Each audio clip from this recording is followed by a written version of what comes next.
우리 삶에서 가장 흔하지만 가장 깊은 영적 의미를 지닌 것이 있다면 무엇일까요? 바로 소금입니다. 한국인의 밥상에서 결코 빼놓을 수 없는 존재죠.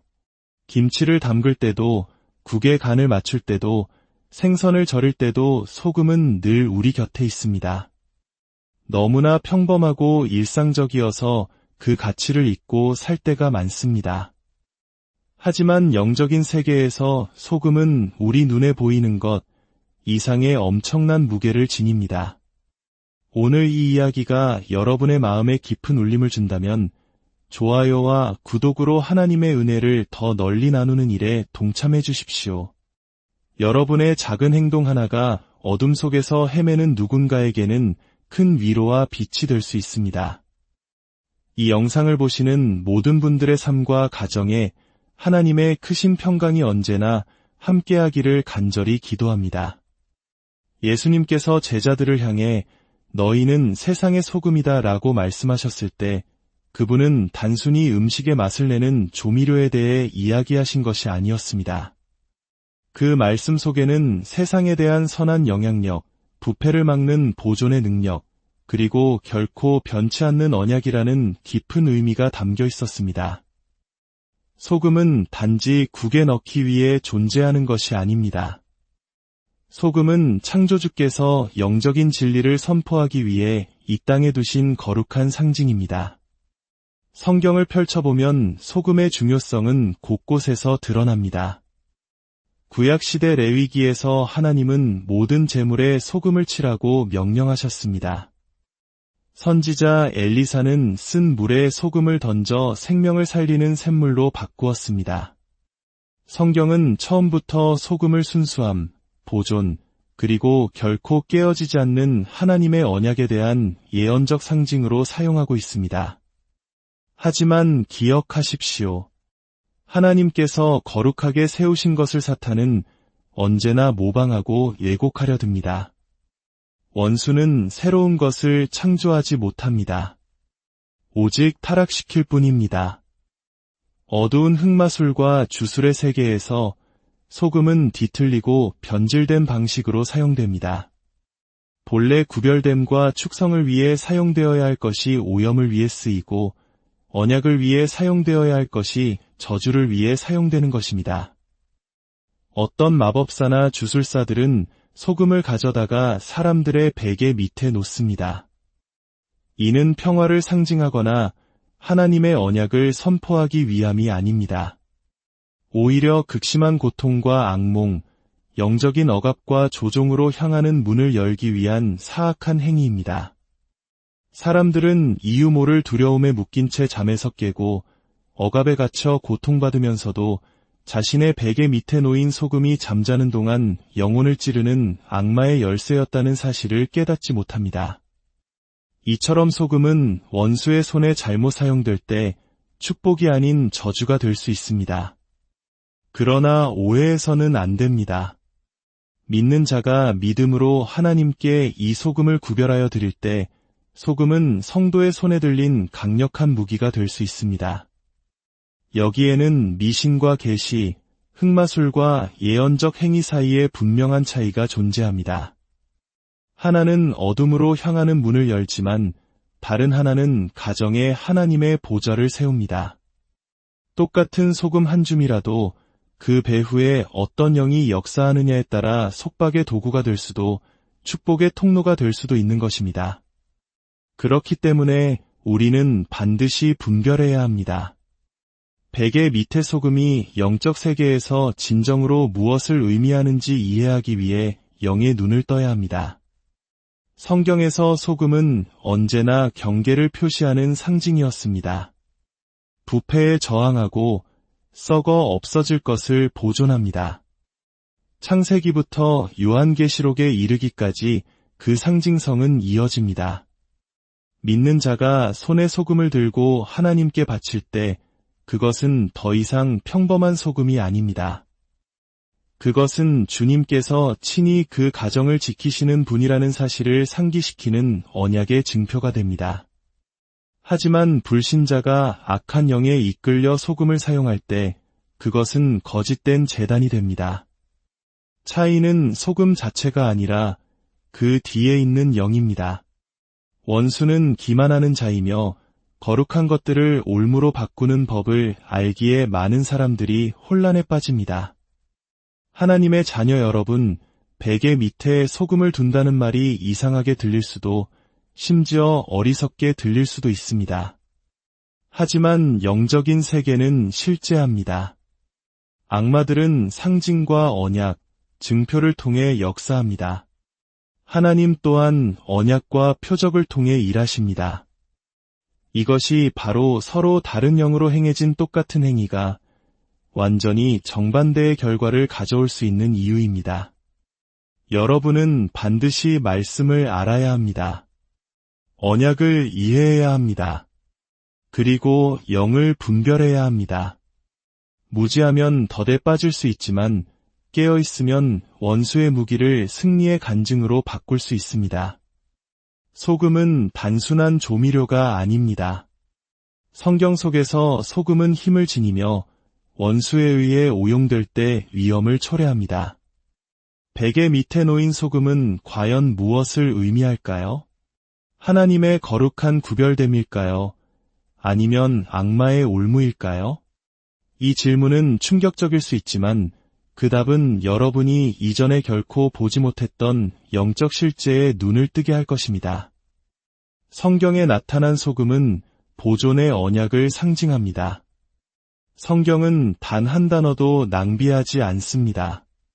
모든 상징에는 영원한 무게가 실려 있습니다. 하나님께서 소금에 대해 말씀하실 때 그것은 시대를 관통하는 무언가를 의미합니다.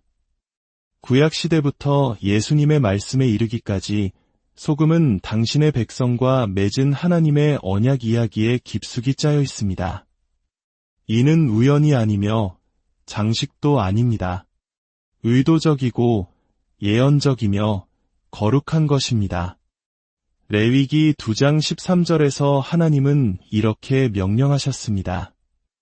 내 모든 소재물에 소금을 치라. 내 하나님의 언약의 소금을 내 소재에 빼지 못할지니 내 모든 예물에 소금을 드릴지니라. 생각해 보십시오. 인간에게서 아무것도 필요 없으신 하나님께서 모든 제사에 특별히 소금을 요구하셨습니다. 왜일까요? 소금은 단순한 조미료 이상이었기 때문입니다. 소금은 결코 부패할 수 없는 언약에 대한 신성한 증인이었습니다. 소금은 부패를 막고 썩어갈 것을 보존합니다. 그리고 그 보존의 속성을 통해 하나님은 자신의 신실하심과 변치 않는 성품을 가리키셨습니다. 예수님께서 제자들 앞에 서셔서 너희는 세상의 소금이라고 선포하셨을 때 그것은 칭찬이 아니었습니다. 그것은 사명이었습니다.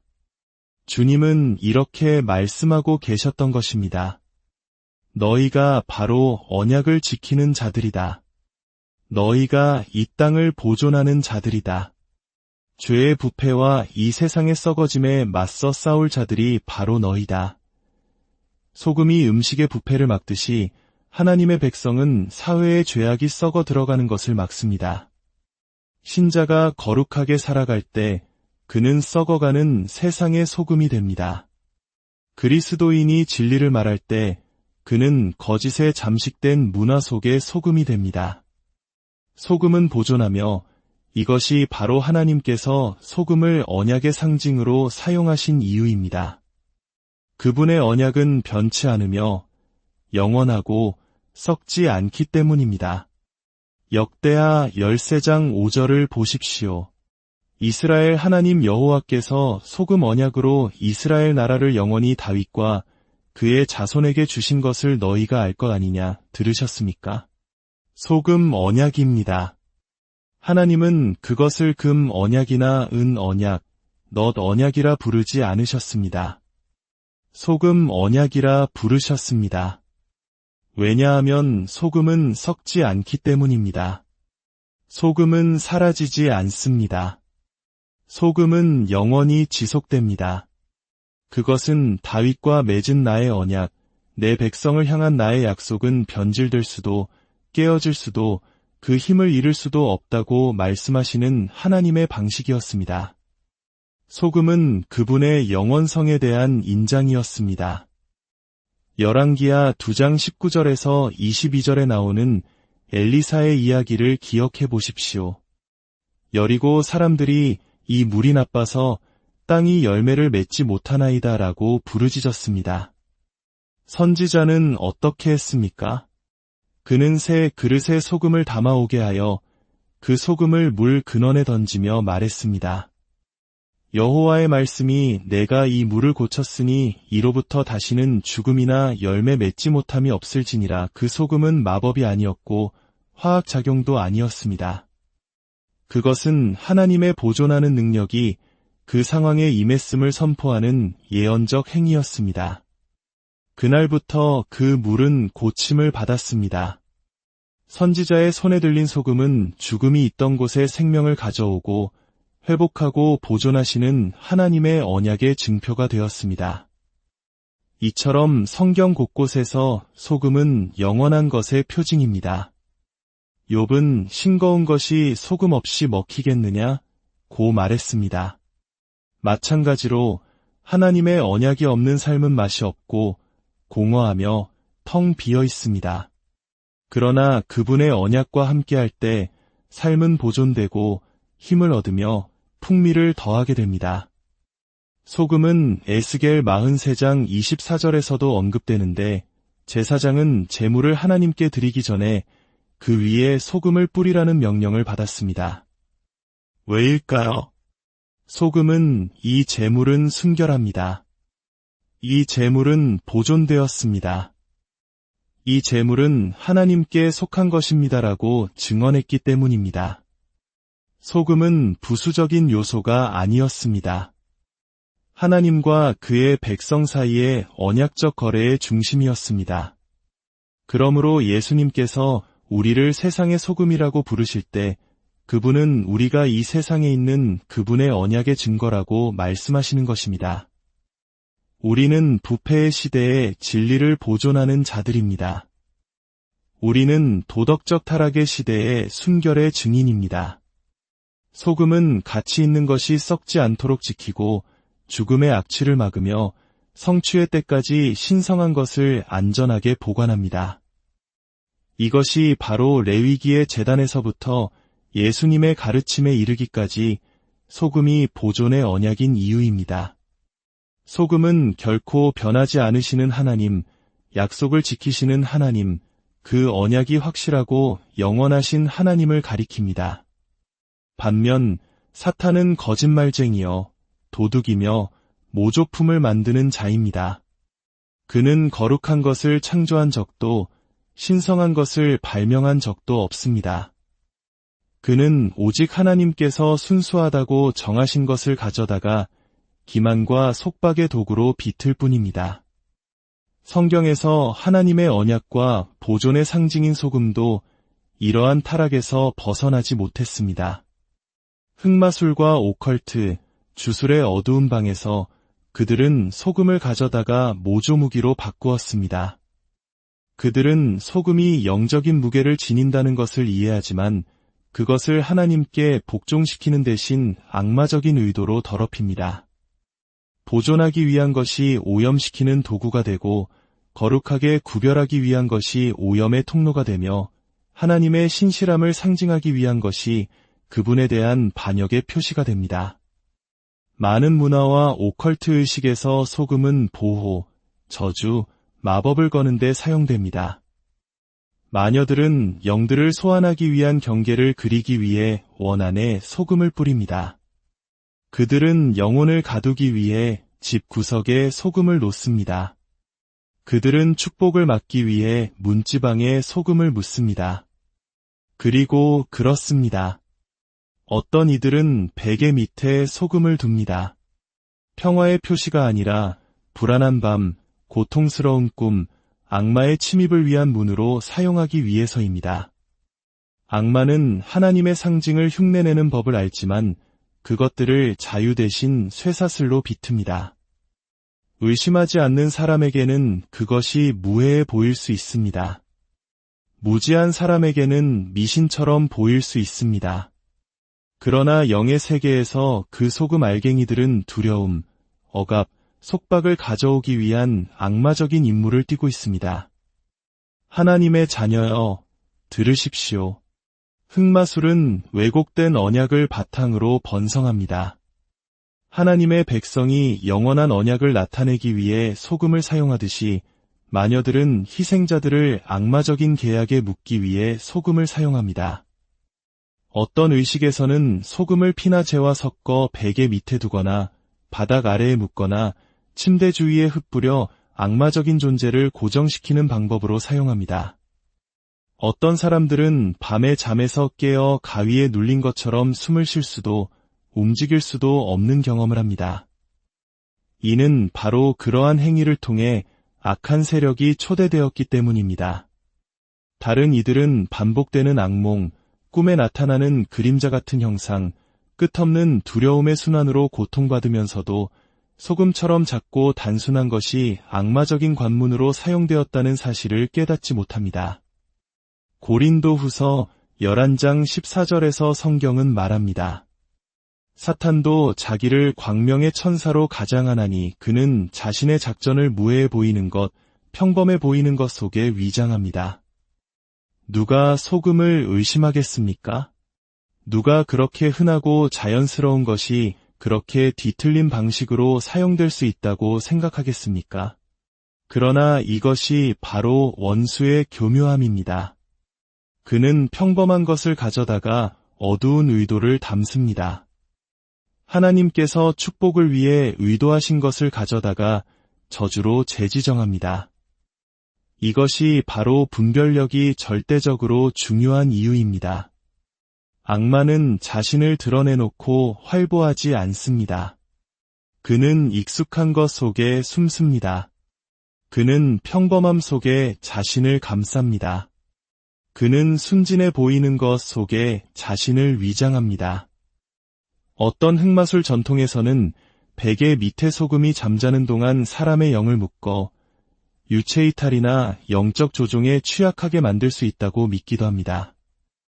이러한 의식에서 조상의 영으로 가장한 악마들은 꿈에 침입하고 두려움을 심기 위한 합법적인 권리로 소금을 사용합니다. 소금은 거짓 재단이 되고 밤 동안의 사악한 계약이 됩니다. 그런데 얼마나 많은 사람들, 심지어 그리스도인들까지도 누군가가 평화를 위해, 보호를 위해, 좋은 꿈을 꾸기 위해 베개 밑에 소금을 두라고 말했기 때문에 무심코 그러한 행위에 참여하는지 모릅니다. 그러나 평화 대신 그들은 고통을 상속받습니다. 축복 대신 속박을 상속받습니다. 우리는 이것을 폭로해야 합니다. 왜냐하면 악마는 비밀 속에서 번성하기 때문입니다.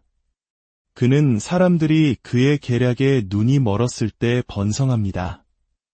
바울은 이는 우리로 사탄에게 속지 않게 하려 함이라 우리는 그 계책을 알지 못하는 바가 아니로라고 썼습니다. 베개 밑의 소금은 민간 신앙처럼 들릴 수 있지만 마녀들의 손에서는 영적 억압의 도구가 됩니다. 그것은 하나님께서 언약을 위해 설계하신 것을 위조한 것이며 그 정체를 제대로 인식해야 합니다. 오컬트 세계는 소금의 영적인 무게를 알고 있습니다. 그래서 그들은 그것을 남용합니다. 그들은 하나님의 거룩한 것들을 모방하지만 그것들을 통제, 두려움, 파괴의 통로로 비틉니다. 그리고 바로 이 지점에서 하나님의 백성은 잠에서 깨어 눈을 뜨고 그 모조품을 분별해야 합니다. 자연 속에서는 무해해 보이는 것이 어둠에 받쳐질 때 영적으로는 치명적일 수 있기 때문입니다. 자, 이제 우리는 눈을 크게 떠야 합니다. 바로 이 지점에서 많은 신자들의 삶에 혼란이 들어오기 때문입니다. 사람들은 베개 밑에 소금에 대해 들으면 즉시 두 가지 극단으로 치닫습니다. 어떤 이들은 그것을 터무니없는 소리라고 일축하는 반면 다른 이들은 그 배후에 어떤 영이 있는지 묻지도 않고 맹목적으로 받아들입니다. 그러나 들으십시오. 영의 세계에서 중립적인 것은 아무것도 없습니다. 보이지 않는 영역에 받쳐진 모든 행위, 모든 상징, 모든 물건은 목소리를 냅니다. 그것은 동의를, 그리고 언약을 수반합니다. 문제는 누구의 언약인가, 누구의 목소리인가, 누구의 힘인가 하는 것입니다. 베개 밑에 소금은 작은 행위처럼 보일 수 있지만 영적으로는 어둠의 덫이 되거나 성별의 선포가 되는 깊은 의미를 담을 수 있습니다. 마녀들이 베개 밑에 소금을 놓을 때 그들은 의도와 주문, 악마적인 권능을 부여하여 그 일을 행합니다. 그들은 밤 시간을 이용해 공격하기를 원합니다. 왜냐하면 밤은 원수가 종종 인간의 영혼을 상대로 전쟁을 벌이는 시간이기 때문입니다. 베개는 휴식의 장소, 꿈의 장소, 인간의 마음이 가장 취약해지는 곳입니다. 마녀들이 바로 그곳을 표적으로 삼는 이유입니다. 그들은 고통, 악몽, 억압의 문을 열기 위해 베개 밑에 소금을 심습니다. 꿈의 세계는 매우 중요합니다. 하나님께서 꿈을 통해 말씀하시기 때문입니다. 그리고 악마 또한 꿈을 통해 침투하려고 시도합니다. 베개 밑에 소금을 놓음으로써 마녀는 그 사람의 잠을 억압의 재단으로 사용하기 위해 꿈의 영역에 대한 접근권을 주장하는 것입니다. 많은 사람들이 지치고 두렵고 불안한 상태로 잠에서 깨어나면서도 그들의 전투가 머리맡에 놓인 소금이 악마적인 접점이 되면서 시작되었다는 사실을 알지 못합니다. 하지만 잊지 마십시오. 원수가 모방하는 바로 그 소금을 하나님께서는 언약의 상징으로 거룩하게 하셨습니다. 믿는 자의 손에서 베개 밑의 소금은 전혀 다른 의미를 가질 수 있습니다. 성령의 인도하심을 받는 하나님의 자녀가 소금을 가지고 예수님의 이름으로 그 위에 기도할 때 그 소금은 더 이상 평범한 것이 아닙니다.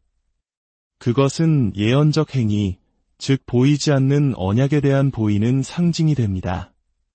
믿음 안에서 행해질 때 베개 밑에 소금을 두는 것은 미신이 아닙니다. 그것은 이 침실이 성별되었고 이 잠이 하나님께 바쳐졌으며 어떤 악마도 이 땅을 침범할 수 없다는 선포입니다. 이 휴식의 장소는 주님께 속해 있다. 내 꿈은 악마의 놀이터가 아니다. 그것들은 하나님의 음성을 위해 봉인되었다고 말하는 방식입니다. 여기에 신비가 있습니다. 동일한 물건, 동일한 행위가 그 배후의 근원에 따라 저주가 될 수도 축복이 될 수도 있다는 것입니다. 이것이 성경이 거듭거듭 분별을 강조하는 이유입니다. 베개 밑의 소금은 흑마술 속박의 상징이 될 수 있지만 하나님께 봉헌될 때 언약적 승리의 상징이 될 수도 있습니다. 행위 자체가 힘이 아닙니다. 힘은 어떤 영을 불러일으켰느냐에 있습니다. 악마적인 의도로 행해지면 악마적인 통로가 되고 거룩한 의도로 행해지면 하나님의 임재를 나타내는 예언적 인장이 됩니다. 하나님의 백성은 무지 속에서 걸어서는 안 됩니다. 많은 사람들이 전통에 의지하고 의식에 매달리면서도 이것이 하나님으로부터 온 것인가? 말씀에 있는가? 성령 안에 있는가? 라고 묻지 않습니다. 베개 밑의 소금은 겉모습만으로 판단할 수 없습니다. 그것은 그 근원, 그 영, 그 배후의 언약에 의해 판단되어야 합니다. 잘못된 손에서는 그것이 사람을 노예로 만들지만 올바른 손에서는 거룩하게 합니다. 그러므로 우리는 그것을 단순한 민간요법으로 치부하고 웃어넘길 여유가 없습니다. 영적인 것들은 실제하며 자연 속에서 행해진 일은 초자연적인 세계에서 큰 울림을 가질 수 있습니다. 따라서 베개 밑에 소금이 있을 때 항상 질문해야 합니다. 누가 그것을 거기에 두었는가? 어떤 기도로, 어떤 의도로, 어떤 권위로, 만약 흑마술에 의해 심어졌다면 그것은 올무요, 쇠사슬이며 저주입니다. 그러나 만약 믿음과 기도, 예수님의 언약의 피로 놓였다면 그것은 더 이상 단순한 소금이 아닙니다. 그것은 소유권에 대한 예언적 선포입니다. 그것은 영의 세계에 이렇게 말합니다. 이 생명은 주님께 속해 있다. 이 마음은 그리스도께 속해 있다. 이 휴식은 천사들에 의해 보호받는다. 이 공간은 성령의 임재로 가득 차 있다. 마녀들의 손에서 부패를 상징했던 바로 그 알갱이들이 이제 믿는 자들의 손에서 보존을 상징하게 됩니다. 이것이 영적 현실입니다. 베개 밑의 소금은 중립적이거나 무의미하지 않습니다. 그것은 덧치거나 간증이며 흑마술의 무기이거나 영적 전쟁의 무기입니다. 그리고 그 차이는 베개나 소금이 아니라 그 위에 선포된 권능에 있습니다. 악마가 모방할 때 그는 묵습니다.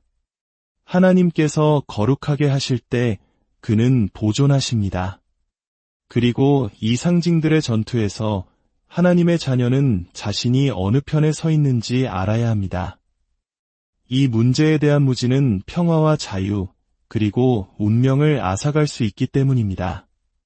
하나님의 자녀 여러분, 바로 여기가 전쟁터입니다. 원수는 교활하고 미묘하며 기만적입니다. 그는 항상 포효하는 사자처럼 오지 않습니다. 때로는 뱀처럼 속삭이며 다가옵니다. 그는 항상 어둠을 어둠으로 제시하지 않습니다. 때로는 빛으로 위장합니다. 이것이 바로 성경이 사랑하는 자들아 영을 다 믿지 말고 오직 영들이 하나님께 속하였나 분별하라고 외치는 이유입니다. 분별한다는 것은 분리하는 것, 시험하는 것, 행위 뒤에 무엇이 있는지 저울질하는 것입니다. 베개 밑에 소금을 보고 무해하다고 어깨를 으쓱하는 것만으로는 충분하지 않습니다. 또한 그것을 거룩하다고 맹목적으로 받아들이는 것만으로도 충분하지 않습니다. 당신은 물어야 합니다. 누가 그것을 거기에 두었는가? 누구의 권위로 행해졌는가? 어떤 영 아래서 작동하는가? 이것이 승리의 열쇠, 즉 근원을 분별하는 것입니다. 많은 사람들이 열정은 있었지만 분별력이 부족하여 멸망했습니다. 악마는 무지가 지배하는 곳에서 번성합니다. 그는 신자들이 추측하고 맹목적으로 걷고 관행 뒤에 있는 영을 시험하지 않을 때를 좋아합니다. 마녀들에 의해 받쳐진 베개 밑의 소금은 고통스러운 꿈, 끝없는 두려움, 심지어 의사들도 설명할 수 없는 질병을 불러일으킬 수 있습니다. 사람은 혼란, 무거움, 집안의 이상한 분위기와 싸우고 있는 자신을 발견할 수 있습니다. 그리고 만약 그들이 근원을 분별하지 못한다면 밤에 행해진 단순한 행위, 숨겨진 의식, 악마적인 의도로 놓인 소금 한 줌이 그들의 쇠사슬의 원인이라는 것을 결코 알지 못할 것입니다. 하지만 들으십시오. 하나님의 영이 당신 위에 임하실 때 당신은 모든 것을 시험하기 시작합니다. 데살로니가전서 5장 21절은 말합니다. 범사에 헤아려 좋은 것을 취하라. 이는 당신이 사물을 액면 그대로 받아들이지 않는다는 의미입니다. 당신은 그것들을 말씀의 빛으로 저울질합니다. 기도의 불로 측정합니다. 성령의 분위기 속에서 분별합니다. 베개 밑에 소금을 볼 때 당신 안에 계신 성령께서 움직이실 것입니다. 그분은 이것은 속박이다. 또는 이것은 성별이다 라고 말씀하실 것입니다. 그분은 이 행위가 주님께 속했는지 아니면 악마에게 속했는지 경고하실 것입니다. 육신의 눈은 소금을 볼지 모르지만 영의 눈은 언약을 봅니다. 자연적인 마음은 미신을 볼지 모르지만 영적인 마음은 전쟁을 봅니다. 분별은 의심이나 추측이 아닙니다. 그것은 영적인 명확성입니다. 사물의 기원을 인지하는 능력입니다. 가장 큰 위험은 악마가 포효하며 올 때가 아니라 위장하고 올 때입니다. 베개 밑의 소금은 아무것도 아닌 것처럼 보일 수 있지만 그 배후의 영이 하나님의 영이 아니라면 그것은 악마의 덫이 됩니다. 그러나 주님의 영이 인도하시고 기도가 거룩하게 하며 말씀이 권위를 부여할 때 바로 그 소금은 승리의 거룩한 선포가 됩니다. 따라서 열쇠는 행위 자체가 아니라 행위 뒤에 있는 영입니다. 근원을 분별하면 결과를 알게 될 것입니다. 베개 밑의 소금이 고통, 불안, 악몽, 무거움으로 이어진다면 그 근원이 악마적이라는 것을 확신할 수 있습니다. 그것이 평화, 순결, 당신의 방을 채우는 하나님의 임재로 이어진다면 그 근원이 거룩하다는 것을 확신할 수 있습니다. 악마는 평화를 만들어낼 수 없습니다. 악령들은 순결을 낳을 수 없습니다. 어둠은 빛을 낼 수 없습니다. 두려움, 억압, 혼란의 열매를 맺는 것은 무엇이든 하나님께로부터 온 것이 아닙니다. 의와 평강과 성령 안에서의 희락의 열매를 맺는 것은 무엇이든 하나님께로부터 온 것입니다. 이것이 척도요, 시험이며 그것이 경건한 행위인지 악마의 덫인지 분별하는 방법입니다. 하나님의 자녀여, 주의 깊게 들으십시오. 악마는 소금을 소유하지 않습니다. 마녀들이 그것을 남용하고 주술사들이 그것을 모방할지라도 소금은 주님께 속한 것입니다. 왜냐하면 모든 피조물이 그분께 속해 있기 때문입니다. 땅과 거기에 충만한 것이 다 여호와의 것이로다. 하나님께서 언약을 위해 창조하신 것을 원수가 훔쳐갈 수는 없습니다. 오직 그를 섬기는 자들에 의해 오용될 뿐입니다. 그러나 하나님의 백성이 믿음으로 일어설 때 평범한 것을 가져다가 기도 가운데 하나님 앞에 드릴 때 그것은 더 이상 평범한 것이 아닙니다. 그것은 성별되고 거룩한 무기가 됩니다.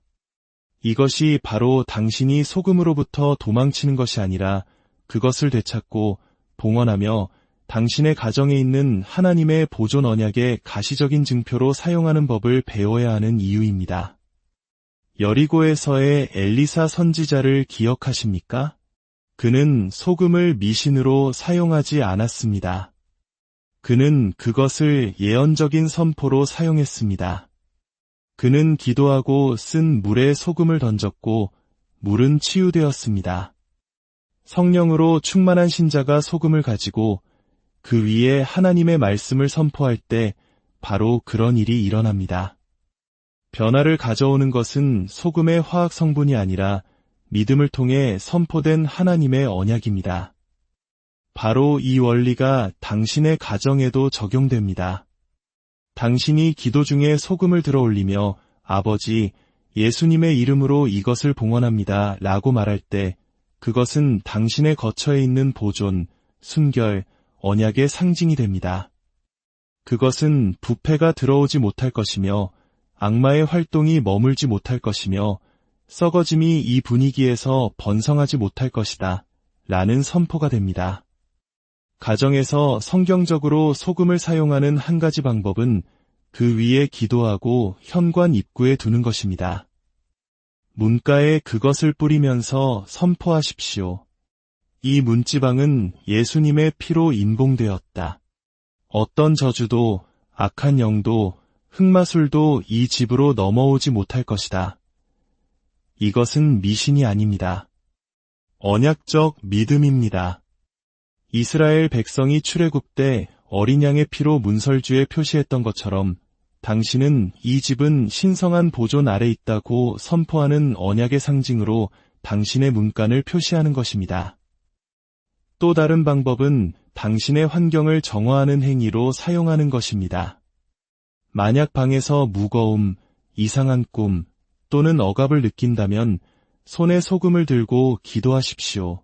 주님, 엘리사가 소금으로 물을 고쳤듯이 이 공간이 치유되게 하소서. 모든 어둠의 영이 예수님의 이름으로 쫓겨나게 하소서. 그런 다음 예언적인 정화의 표시로 그것을 흩뿌리십시오. 당신은 소금을 신뢰하는 것이 아니라 그가 거룩하게 하신 상징들을 통해 표현된 믿음을 존중하시는 하나님을 신뢰하는 것입니다. 능력의 근원은 소금이 아니라 예수님이십니다. 그러나 소금은 봉헌될 때 그분의 언약적 임재의 깃발이 됩니다. 심지어 기도한 소금의 일부를 당신이 하나님의 평화를 선포하고 싶은 지방 곳곳에 눈에 띄지 않게 놓을 수도 있습니다. 예를 들어 침대 밑에 두는 것은 오컬트 의식이 아니라 밤은 주님께 봉헌되었다. 꿈은 그분의 임재로 가득 찰 것이다. 어떤 악한 영도 나의 안식처를 침범하지 못할 것이다. 라는 선포입니다. 믿음 안에서의 베개 및 소금은 흑마술에서의 베개 및 소금과 다릅니다. 하나는 속박이고 다른 하나는 언약입니다. 하나는 악몽으로 가는 문을 열고 다른 하나는 그 문을 닫고 밤에 말씀하시는 하나님의 음성을 초대합니다. 또한 예수님의 말씀을 기억하십시오. 너희는 세상의 소금이라. 이것은 단지 소금 알갱이에 관한 것이 아닙니다. 정체성에 관한 것입니다. 성경적으로 소금을 사용하는 것은 외적인 행위일 뿐만 아니라 당신이 누구인지를 상기시키는 것이기도 합니다. 당신이 소금 위에 기도할 때마다 당신은 선포하는 것입니다. 나는 이 장소에서 거룩함을 보존하는 자다. 나는 이 집의 소금이다. 나는 부패에 맞서고 내 가정에서 하나님의 언약을 지지한다. 하지만 이것을 미신과 혼동하지 마십시오. 소금을 부적처럼 사용하지 마십시오. 기도를 대체하는 것으로 사용하지 말고 기도 안의 무기로 사용하십시오. 소금을 믿지 말고 구원자를 믿으십시오. 능력은 물건에 있는 것이 아니라 언약에 있습니다. 소금은 예수님의 이름의 권위 아래 있을 때, 말씀으로 거룩해질 때, 믿음으로 들어 올려질 때만 효력이 있습니다. 이것이 없다면 그것은 단순한 광물 알갱이에 불과합니다. 그러나 이것과 함께라면 그것은 하나님의 흔들리지 않는 언약에 대한 예언적인 선포가 됩니다. 자, 이제 들으십시오. 악마는 소금을 비틀었지만 소유할 수는 없습니다. 마녀들이 그것을 남용하고 주술사들이 오용할지라도 하나님의 자녀가 예수 그리스도의 언약의 피 안에서 그것을 붙잡을 때 그것은 하늘의 무기가 됩니다. 보이십니까? 너무나 작고 평범한 소금 한 알이 영 안에서는 순결과 보존, 결코 깨어질 수 없는 언약을 말합니다. 제가 여러분에게 선포합니다. 그 소금이 기도 안에서 성별될 때, 예수님의 이름으로 들어 올려질 때, 그것은 더 이상 평범한 것이 아닙니다. 그것은 거룩해지고 성별되며 당신의 삶과 집, 가족, 운명이 지옥의 권세로부터 건드릴 수 없다는 예언적인 선포가 됩니다. 악마는 성별된 것들을 두려워합니다. 그는 피로 임봉된 언약 앞에서 떱니다. 왜냐하면 그는 예수님의 피로 임봉된 것에 접근할 수 없다는 것을 알기 때문입니다. 오늘 저는 선포합니다. 모든 거짓 언약은 산산조각 날 것입니다. 흑마술에 의해 당신의 베개 밑에 놓인 모든 소금은 십자가의 능력으로 깨어질 것입니다. 당신의 잠을 괴롭히기 위해 고안된 모든 숨겨진 의식은 성령의 불로 소멸될 것입니다. 당신의 침대는 더 이상 악몽의 전쟁터가 아니라 하나님의 음성이 들리는 안식의 제단이 될 것입니다. 당신의 베개는 더 이상 억압의 장소가 아니라 하나님의 천사들이 당신 주위에 진을 치는 평화의 성소가 될 것입니다. 하나님께서 다윗과 소금 언약을 맺으셨을 때 그분은 이 왕위는 결코 멸망하지 않을 것이다 라고 말씀하셨습니다. 그것이 무엇을 의미하는지 아십니까? 소금은 나의 약속은 썩을 수 없다. 나의 말은 쇠퇴할 수 없다. 나의 신실함은 실패할 수 없다고 말씀하시는 하나님의 방식이라는 뜻입니다. 그 동일한 언약이 그리스도 예수 안에서 당신의 것입니다. 당신은 소금 언약 아래 있으며 부패로부터, 쇠퇴로부터, 어둠의 모든 권세로부터 보존됩니다. 밤에 누울 때 당신은 보존됩니다. 아침에 일어날 때 당신은 보존됩니다. 집에 들어갈 때 당신은 보존됩니다. 당신의 꿈조차도 보존됩니다. 왜냐하면 하나님의 언약은 흔들리지 않고 깨지지 않으며 멈출 수 없기 때문입니다. 엘리사가 소금으로 도시 전체의 물을 고쳤습니다. 성별된 소금 한 줌으로 죽음이 역전되고 불모함이 깨지고 생명이 다시 흘렀습니다. 하나님께서 선지자의 손에 있는 소금을 사용하여 도시를 치유하실 수 있었다면 당신이 모든 것을 그분께 바칠 때 당신의 집에서, 가족 안에서, 운명 속에서 그분이 하지 못하실 일이 무엇이겠습니까? 악마의 저주는 일시적이지만 하나님의 언약은 영원합니다. 악마의 의식은 깨지기 쉽지만 하나님의 약속은 영원합니다. 당신은 어느 쪽을 신뢰하십니까? 어느 쪽에 매달리십니까? 어느 것이 당신의 가정을 정의하게 하시겠습니까? 밤은 악마에게 속한 것이 아니라 하나님께 속했습니다. 침실은 마녀들에게 속한 것이 아니라 하나님께 속했습니다. 당신의 잠은 고문자들에게 속한 것이 아니라 하나님께 속했습니다. 당신의 베개는 저주에 속한 것이 아니라 하나님께 속했습니다. 그러니 일어나 당신의 공간을 되찾으십시오. 평범한 것을 가져다가 예수님의 권위 아래 두십시오. 당신의 가정이 예언적인 선포로 가득 차게 하십시오. 당신의 공간이 기도로 정화되게 하십시오. 당신의 거처 구석구석이 하나님의 언약으로 울려 퍼지게 하십시오.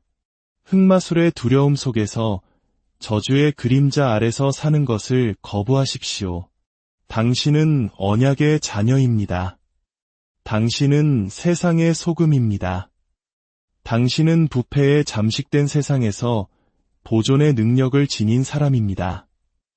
이제 저는 당신의 마음에 답을 요구하는 이 뜨거운 질문을 남깁니다. 당신의 집에서 소금 알갱이가 말할 때 그것은 하나님의 언약을 대변하겠습니까? 아니면 원수의 모조품을 메아리 치겠습니까? 오늘 밤 당신이 베개에 머리를 댈 때 그 아래에 있는 소금은 당신의 삶과 믿음, 그리고 운명에 대해 무엇을 선포하겠습니까? 주 예수 그리스도의 은혜와 하나님의 사랑, 그리고 성령의 교통하심이 이 말씀을 듣는 모든 분들과 영원히 함께 우리 삶에서 가장 흔하지만 가장 깊은 영적 의미를 지닌 것이 있다면 무엇일까요? 바로 소금입니다. 한국인의 밥상에서 결코 빼놓을 수 없는 존재죠. 김치를 담글 때도, 국의 간을 맞출 때도, 생선을 절일 때도 소금은 늘 우리 곁에 있습니다. 너무나 평범하고 일상적이어서 그 가치를 잊고 살 때가 많습니다. 하지만 영적인 세계에서 소금은 우리 눈에 보이는 것 이상의 엄청난 무게를 지닙니다. 오늘 이 이야기가 여러분의 마음에 깊은 울림을 준다면 좋아요와 구독으로 하나님의 은혜를 더 널리 나누는 일에 동참해 주십시오. 여러분의 작은 행동 하나가 어둠 속에서 헤매는 누군가에게는 큰 위로와 빛이 될 수 있습니다. 이 영상을 보시는 모든 분들의 삶과 가정에 하나님의 크신 평강이 언제나 함께하기를 간절히 기도합니다. 예수님께서 제자들을 향해 너희는 세상의 소금이다 라고 말씀하셨을 때 그분은 단순히 음식의 맛을 내는 조미료에 대해 이야기하신 것이 아니었습니다.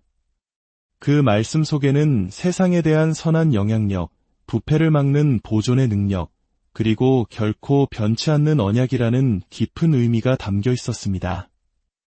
소금은 단지 국에 넣기 위해 존재하는 것이 아닙니다. 소금은 창조주께서 영적인 진리를 선포하기 위해 이 땅에 두신 거룩한 상징입니다. 성경을 펼쳐보면 소금의 중요성은 곳곳에서 드러납니다. 구약시대 레위기에서 하나님은 모든 제물에 소금을 칠하고 명령하셨습니다. 선지자 엘리사는 쓴 물에 소금을 던져 생명을 살리는 샘물로 바꾸었습니다. 성경은 처음부터 소금을 순수함, 보존, 그리고 결코 깨어지지 않는 하나님의 언약에 대한 예언적 상징으로 사용하고 있습니다. 하지만 기억하십시오. 하나님께서 거룩하게 세우신 것을 사탄은 언제나 모방하고 예곡하려 듭니다. 원수는 새로운 것을 창조하지 못합니다. 오직 타락시킬 뿐입니다. 어두운 흑마술과 주술의 세계에서 소금은 뒤틀리고 변질된 방식으로 사용됩니다. 본래 구별됨과 축성을 위해 사용되어야 할 것이 오염을 위해 쓰이고 언약을 위해 사용되어야 할 것이 저주를 위해 사용되는 것입니다. 어떤 마법사나 주술사들은 소금을 가져다가 사람들의 베개 밑에 놓습니다. 이는 평화를 상징하거나 하나님의 언약을 선포하기 위함이 아닙니다. 오히려 극심한 고통과 악몽, 영적인 억압과 조종으로 향하는 문을 열기 위한 사악한 행위입니다. 사람들은 이유 모를 두려움에 묶인 채 잠에서 깨고 억압에 갇혀 고통받으면서도 자신의 베개 밑에 놓인 소금이 잠자는 동안 영혼을 찌르는 악마의 열쇠였다는 사실을 깨닫지 못합니다. 이처럼 소금은 원수의 손에 잘못 사용될 때 축복이 아닌 저주가 될 수 있습니다. 그러나 오해해서는 안 됩니다. 믿는 자가 믿음으로 하나님께 이 소금을 구별하여 드릴 때 소금은 성도의 손에 들린 강력한 무기가 될 수 있습니다. 여기에는 미신과 계시, 흑마술과 예언적 행위 사이에 분명한 차이가 존재합니다. 하나는 어둠으로 향하는 문을 열지만 다른 하나는 가정에 하나님의 보좌를 세웁니다. 똑같은 소금 한 줌이라도 그 배후에 어떤 영이 역사하느냐에 따라 속박의 도구가 될 수도 축복의 통로가 될 수도 있는 것입니다. 그렇기 때문에 우리는 반드시 분별해야 합니다. 베개 밑의 소금이 영적 세계에서 진정으로 무엇을 의미하는지 이해하기 위해 영의 눈을 떠야 합니다. 성경에서 소금은 언제나 경계를 표시하는 상징이었습니다. 부패에 저항하고 썩어 없어질 것을 보존합니다. 창세기부터 요한계시록에 이르기까지 그 상징성은 이어집니다. 믿는 자가 손에 소금을 들고 하나님께 바칠 때 그것은 더 이상 평범한 소금이 아닙니다. 그것은 주님께서 친히 그 가정을 지키시는 분이라는 사실을 상기시키는 언약의 증표가 됩니다. 하지만 불신자가 악한 영에 이끌려 소금을 사용할 때 그것은 거짓된 제단이 됩니다. 차이는 소금 자체가 아니라 그 뒤에 있는 영입니다. 원수는 기만하는 자이며 거룩한 것들을 올무로 바꾸는 법을 알기에 많은 사람들이 혼란에 빠집니다.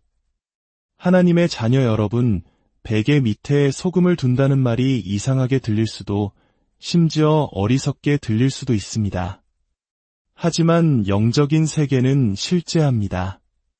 악마들은 상징과 언약, 증표를 통해 역사합니다. 하나님 또한 언약과 표적을 통해 일하십니다. 이것이 바로 서로 다른 영으로 행해진 똑같은 행위가 완전히 정반대의 결과를 가져올 수 있는 이유입니다. 여러분은 반드시 말씀을 알아야 합니다. 언약을 이해해야 합니다. 그리고 영을 분별해야 합니다. 무지하면 덫에 빠질 수 있지만 깨어있으면 원수의 무기를 승리의 간증으로 바꿀 수 있습니다. 소금은 단순한 조미료가 아닙니다. 성경 속에서 소금은 힘을 지니며 원수에 의해 오용될 때 위험을 초래합니다. 베개 밑에 놓인 소금은 과연 무엇을 의미할까요? 하나님의 거룩한 구별됨일까요? 아니면 악마의 올무일까요? 이 질문은 충격적일 수 있지만 그 답은 여러분이 이전에 결코 보지 못했던 영적 실제에 눈을 뜨게 할 것입니다. 성경에 나타난 소금은 보존의 언약을 상징합니다. 성경은 단 한 단어도 낭비하지 않습니다. 모든 상징에는 영원한 무게가 실려 있습니다. 하나님께서 소금에 대해 말씀하실 때 그것은 시대를 관통하는 무언가를 의미합니다. 구약시대부터 예수님의 말씀에 이르기까지 소금은 당신의 백성과 맺은 하나님의 언약 이야기에 깊숙이 짜여 있습니다. 이는 우연이 아니며 장식도 아닙니다. 의도적이고 예언적이며 거룩한 것입니다. 레위기 2장 13절에서 하나님은 이렇게 명령하셨습니다. 내 모든 소재물에 소금을 치라. 내 하나님의 언약의 소금을 내 소재에 빼지 못할지니 내 모든 예물에 소금을 드릴지니라. 생각해 보십시오. 인간에게서 아무것도 필요 없으신 하나님께서 모든 제사에 특별히 소금을 요구하셨습니다. 왜일까요? 소금은 단순한 조미료 이상이었기 때문입니다. 소금은 결코 부패할 수 없는 언약에 대한 신성한 증인이었습니다. 소금은 부패를 막고 썩어갈 것을 보존합니다. 그리고 그 보존의 속성을 통해 하나님은 자신의 신실하심과 변치 않는 성품을 가리키셨습니다.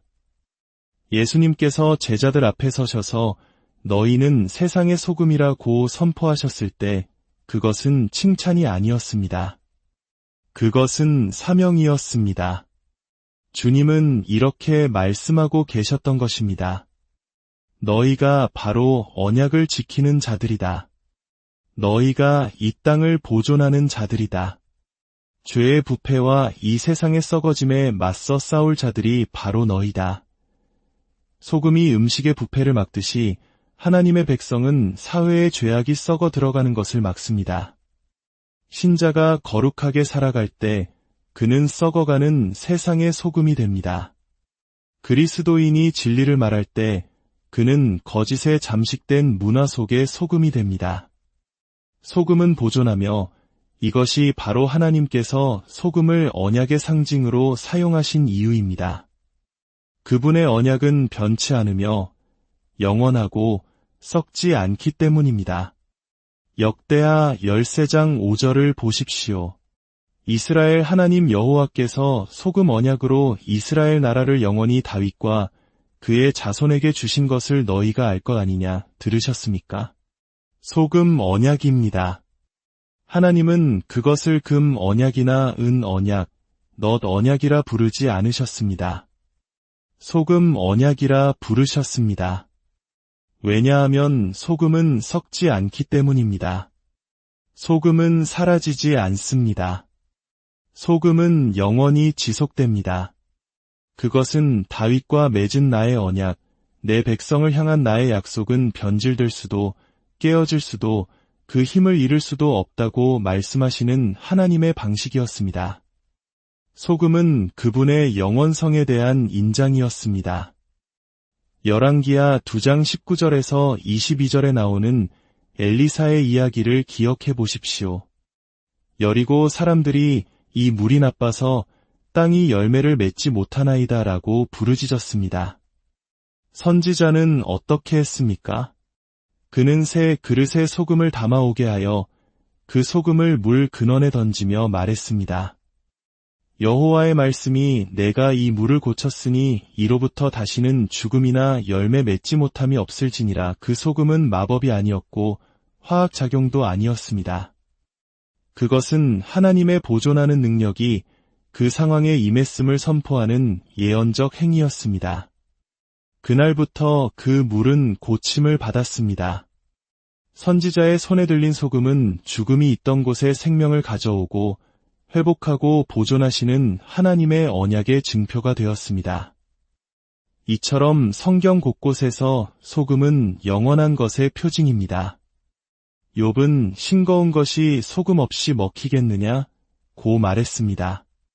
마찬가지로 하나님의 언약이 없는 삶은 맛이 없고 공허하며 텅 비어 있습니다. 그러나 그분의 언약과 함께할 때 삶은 보존되고 힘을 얻으며 풍미를 더하게 됩니다.